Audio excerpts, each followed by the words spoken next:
So safety, I mean, you know, safety is the thing that you hear a lot about roundabouts.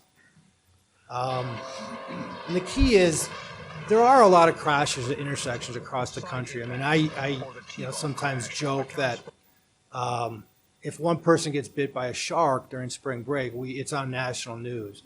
But crashes that occur in communities, we don't really, we're pretty much unaware of what's going on. But as transportation engineers, we know what's going on. And so safety is an aspect of roundabout that is important.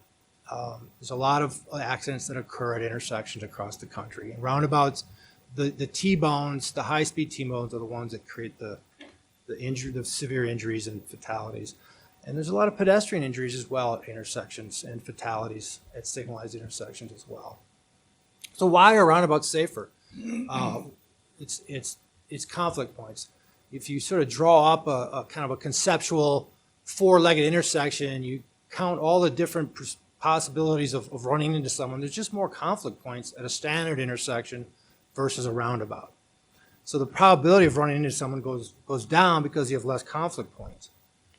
Moreover, speed control is a foundational design element. So here's a braking distance based on our engineering criteria. At 20 miles per hour, you have some perception reaction time before you figure out, you get your foot on the brake. And so 125 feet to stop at 20 miles per hour. At 50 miles per hour, that goes up exponentially to about 475 feet. So if someone makes a mistake and pulls out and you're going faster, it's that much more difficult to avoid the crash. And then speed differential. I mean, this is similar to the T-bone crash. The accident severity goes up as the speed differential goes up. And so that T-bone is the worst speed differential you can have. You can see it here, the accident severity on the y-axis. So in a conceptual way, right, an all-way stop here, if four cars pull up, you can't go simultaneously, right? You have to wait your turn to go. If you go at the same time, you hit a car. A roundabout, it's physically separated with the central island. You have four splitter islands, and so four cars can pull up, and everyone can essentially simultaneously move forward without running into each other. And that's improves the safety and it improves the operations of the intersection.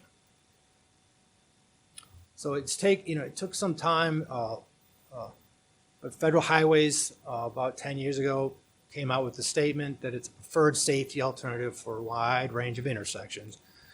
It is an alternative for all new federally funded intersection projects. This used to be a big issue that the feds weren't really on board with them yet, but they are now.